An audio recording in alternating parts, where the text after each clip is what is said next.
Habari yako? Bulai.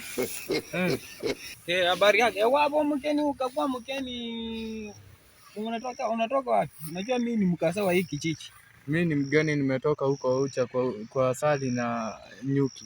Kwa Sali na Nyuki ndio kijiji gani? How are you? Ucha. Ucha. Iko kaunti gani? Murang'a. Murang'a. Ulikuwa unataka nikusaidia aje?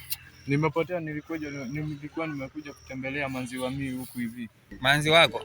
Si ndio? Na wewe nikaa mmekuja bibi yangu ama nini? Ni bibi yangu. Hata huyo mimi nikipatana na mtu na yeye. Kwanza tunamalizana mimi na malo. Hakuna kusamehea. Umesema jina lako nani? Sasa nimetumia pia kutoka 30k kufika hapa hivi. Wewe msichana alikuwa anaitwa nani? Huyo? Ni J bana, jini nianza na J. J ni Alice na Sina, ndio jina gani hiyo? Wewe jua nampenda sana. Unaweza kuwa Naona wasi maneno umpole, naona kanjete Sina nisaidia nini? Juu nilikuwa na haja na wewe ulikuwa unataka nisaidia aje? Unajua na plot yenye imeandikwa quit. Nimeitafuta huku mtaa kote bana sijaipata. Umetokea huko nini? Huko juu?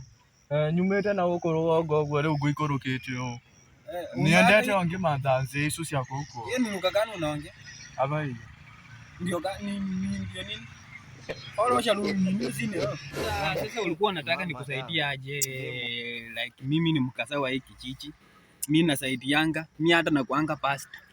Mimi nimefanya hesabu yangu nikaona mzee ambaye anaweza nisaidia ni mchungaji na yeye. Ezo mwili waje, mimi ni mwili waje, mimi ni pastor, mimi naombanga. Naweza kuombea na hiyo matatizo yako inaweza kuondokea. Sasa mimi niko Elicha wana meme niyo ikako ne makombe kabolanga kunga kabajula. Maana soko huko Elicha kabajula. Sasa ulikuwa unataka nikusaidie na nini? Mimi niko na karibu 20 years. 20 miaka 20. Mimi nimeoa niko na bibi. Wameisha. Lakini sasa mtoto kupata ndio shida. Mtoto. Hata ukimkula asipata mimba. Mimi namkura. Wake kuba waka mimi na sasa so anyole enda. Kufinya na finya vizuri lakini sasa shida mtoto ndiye anashindwa. Hata mkolanga mlimu kana munende kasore bulili. Mnakwanga hivi kumbe mko na kasoro kwa malazi ndio mnasema ati watata washike mimba. Mimi sina shida yoyote ile.